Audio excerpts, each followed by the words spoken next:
Olá, gente! Estamos de volta no canal Cá Entre Nós. Sejam muito bem-vindas, muito bem-vindos.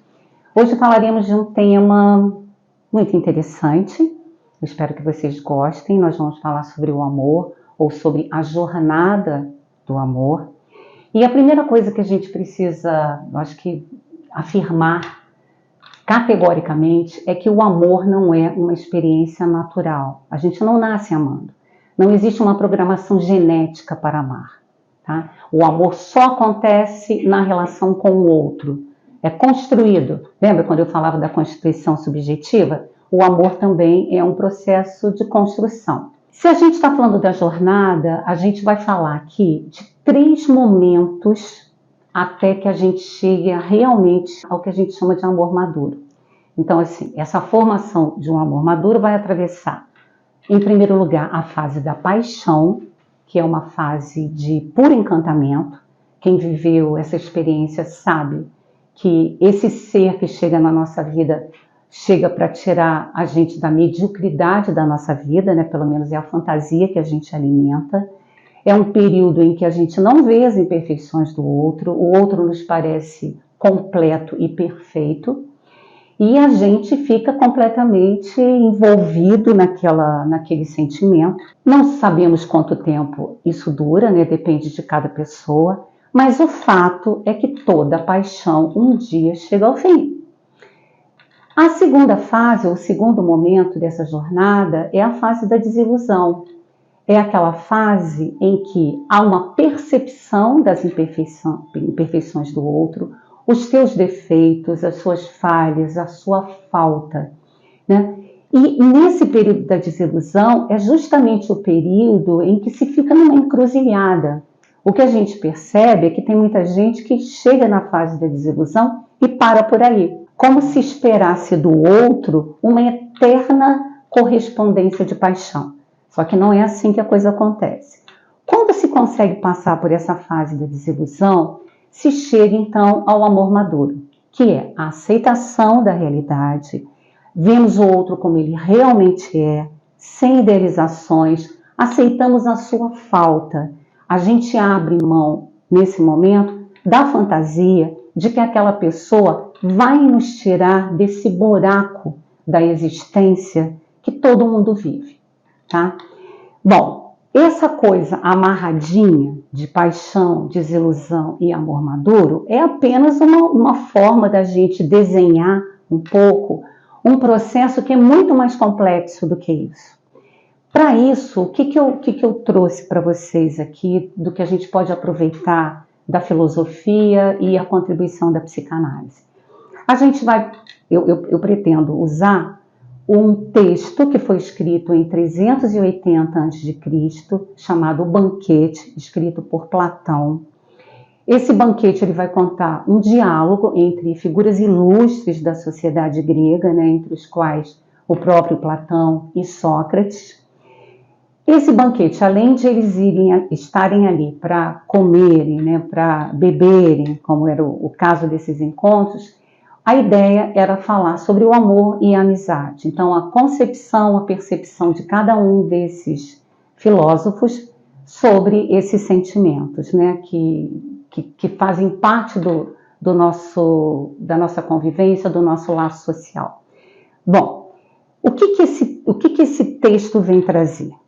Entre outras coisas, mas eu apenas destaquei, porque a gente precisaria de fazer um seminário sobre o banquete. Mas o que eu trago? A ideia de que o amor é, antes de tudo, uma carência e a procura por aquilo que não temos.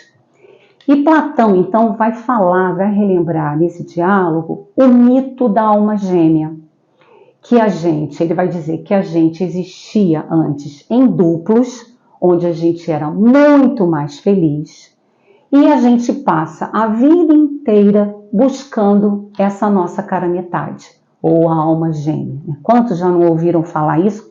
E quantos ainda não insistem em tentar encontrar essa cara metade? Tem gente que ainda brinca, é a tampa da panela, né? Existem várias formas de descrever essa ideia de que alguém vai completar você. Bom, essa ideia romantizada do amor, que existe algo ou alguém que nos completa e que vai preencher esse vazio da nossa existência, é um mito que remete a essas questões humanas, né? E aí a gente também pode pensar, se a gente pensar novamente lá na criança, né? Como é que a criança ela teve essa primeira experiência de completude? No útero da mãe. A gente não vai lembrar, claro, éramos muito bebês para isso. Mas se a gente pensar na situação de uma criança na barriga da mãe, é um mundo perfeito, é um mundo completo. Ela tem alimento, ela consegue respirar, ela tem acolhimento, ela tem calor, ela está protegida do mundo externo. Só que a criança um dia sai da barriga da mãe.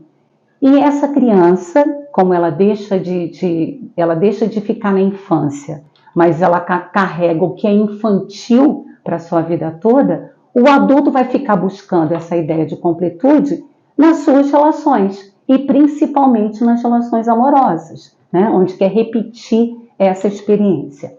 Tem uma frase assim que eu já ouvi mais de uma vez e que me intriga, que diz o seguinte: para você dizer se alguém é seu amigo verdadeiro, você tem que comer 1 quilo de sal com essa pessoa. Quando eu escutei isso pela primeira vez, eu falei, nossa, mas eu acho que 1 quilo de sal é muito pouco. Parece que demora muito tempo, mas para 2 pessoas comerem, eu acho que não é muito pouco para a gente dizer se realmente essa pessoa é nossa amiga. Agora, eu vou usar uma outra metáfora mais rígida ainda, né? Eu vou dizer que para você dizer que tem um amor maduro, é preciso comer uma saca de sal. Mas essa saca tem que ser bem grande.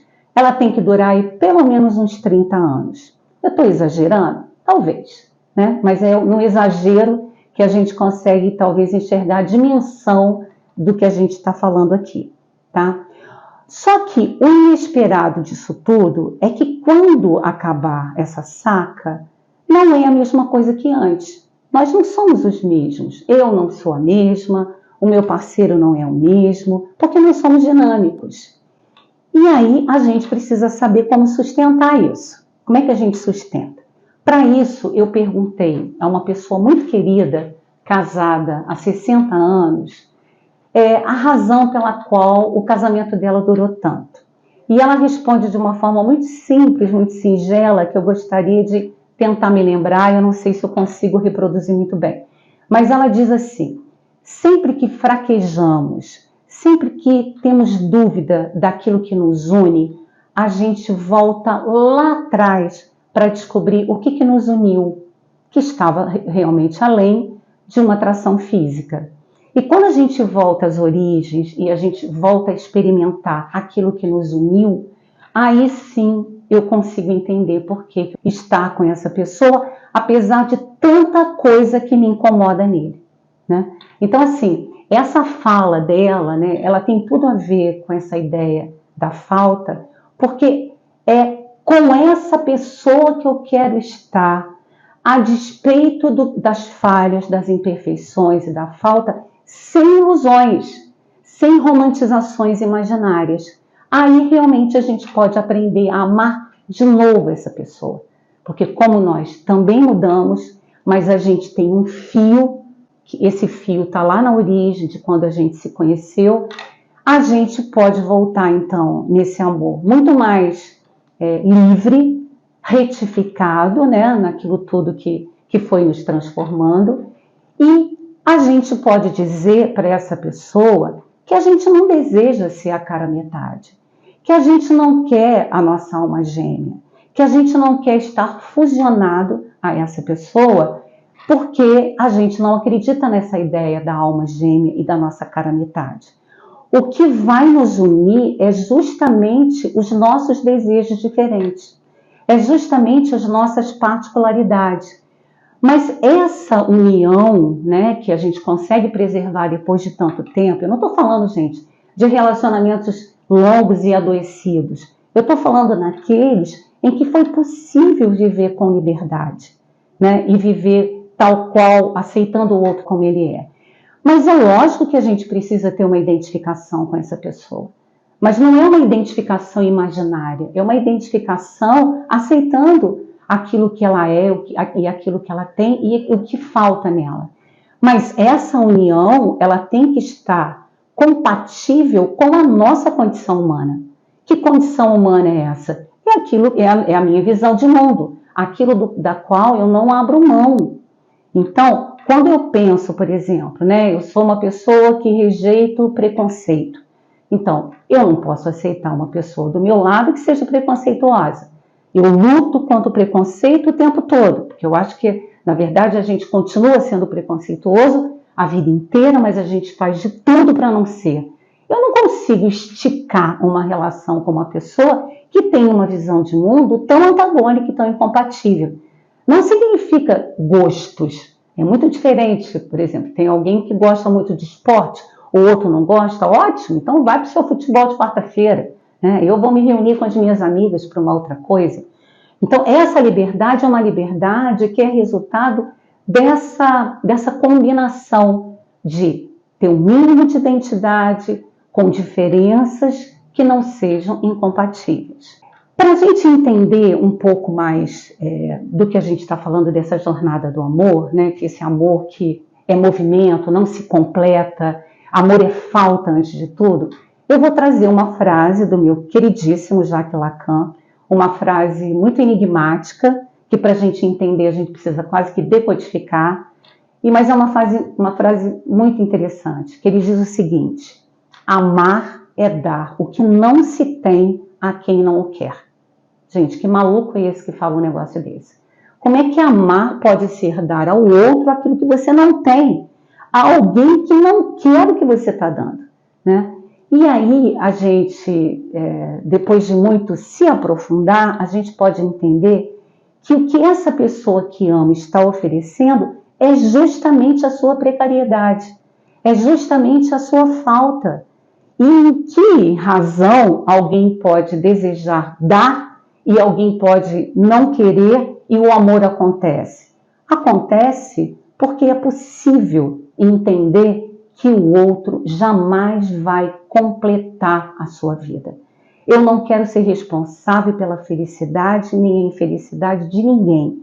Eu não sou a razão disso. Muito pelo contrário, eu quero estar ao lado de alguém aceitando esse vazio, não achando que o outro tem esse compromisso de me fazer feliz e de me tirar desse vazio. Ok? Esse é um ponto do amor que eu gostaria de trazer. O outro ponto, eu quero falar de mentira. Eu quero falar das mentiras no amor. Por que mentimos no amor? Para nos proteger? Para proteger um relacionamento? Será que há alguma forma de mentir e que não seja dessa forma tão perversa, em que a gente engana, a gente trai, a gente lesa, a gente quebra pactos, né? Será que existe? Existe sim. E para isso, novamente, uma frase de Lacan e uma frase que eu acho maravilhosa. E ele diz assim: só os mentirosos podem responder dignamente ao amor. Meu Deus do céu, alguém vai se aproveitar disso certamente para falar assim: olha, não sou eu, não estou mentindo à toa não, Lacan falou que eu posso mentir. Mas eu estou falando de um outro tipo de mentira, né? É possível, então, mentir? É possível. É possível fazer uma mentira de amor. E eu queria construir com vocês aqui uma cena. Uma cena, vamos imaginar uma mulher que está em casa e de repente ela começa a se aprontar para sair com o marido. E de repente ela chega perto dele e diz assim: ah, eu tô feia. E ele fala: de jeito nenhum, você está maravilhosa. E ele, por sua vez, começa a se olhar no espelho, se acha um pouco barrigudo e fala para ela: e eu tô gordo, eu acho que eu tô gordo, não tô? Ela fala: ah, de jeito nenhum, você tá muito fofo. Bom, isso é falso? Isso é falso, isso é falar uma mentira. A gente precisa ser sincero, né? E aí eu fico pensando um pouco nessa ideia, né, dessa mentira, que é a tal da mentira do amor, e que só pode responder dignamente aquele que mente. Eu vou falar da mesma cena, mas de uma outra maneira. Vamos pensar nessa mesma cena com um sincerão. O sincerão é assim: estou arrumada, eu pergunto para ele: e aí, eu tô feia com essa roupa? Ih, essa roupa aí tá parecendo uma capa de liquidificador. uma capa de bujão de gás. E aí ele dá risada, né? Acha aquilo muito engraçado. E eles adoram fazer isso quando estão perto dos colegas, né? Aí eles mergulham naquela risada e a mulher fica parada olhando sem saber o que dizer. Será que é para rir? É para eu chorar? É para eu trocar de roupa? Ele foi sincero, né?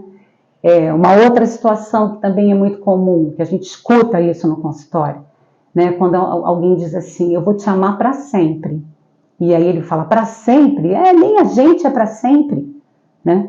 Então, assim, o sincerão da jogada, esse não pode responder dignamente ao amor, porque ele não sabe que é possível mentir, mas é uma mentira que tem a ver com a aceitação de que somos imperfeitos.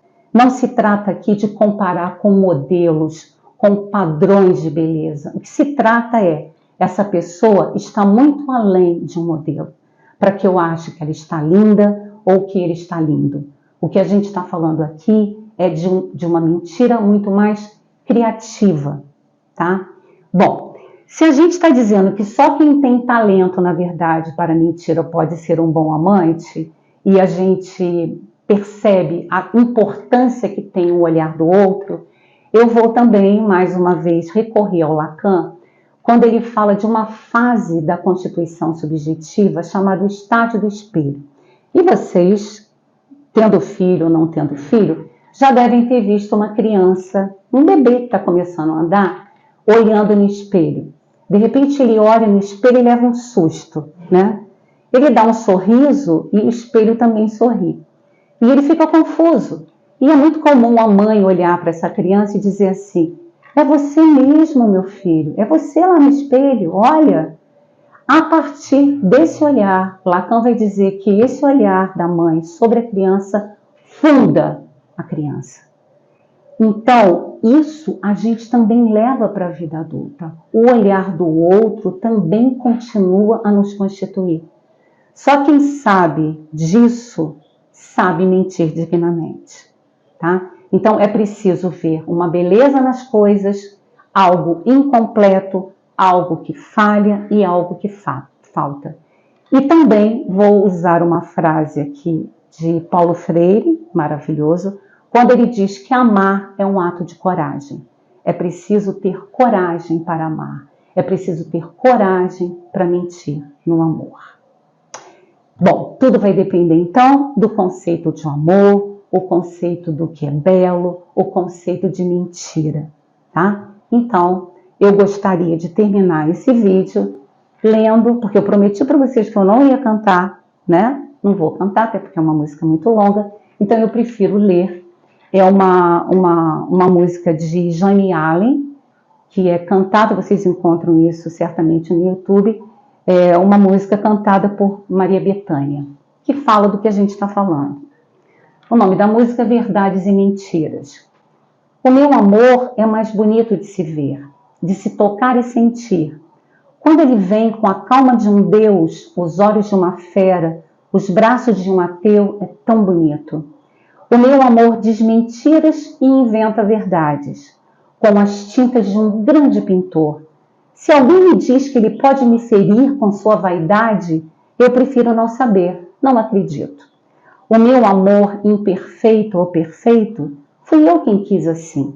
Haverá quem duvide dessa paixão sem limite. Quem foi que diz que paixão tem razões? O meu amor é apenas o maior, o mais bonito, e por que não infinito? E sou feliz e sou feliz. E não me importa mais nada. Ó meu amor, meu amor. E também, lembrando de um trechinho da música de Cazuza, quando ele diz, mentiras sinceras me interessam. Ok? Até o próximo vídeo e o protocolo de curtir o vídeo e se inscrever no canal para acompanhar o próximo vídeo. Beijos a todos e eu deixo uma pergunta no ar. Você sabe mentir?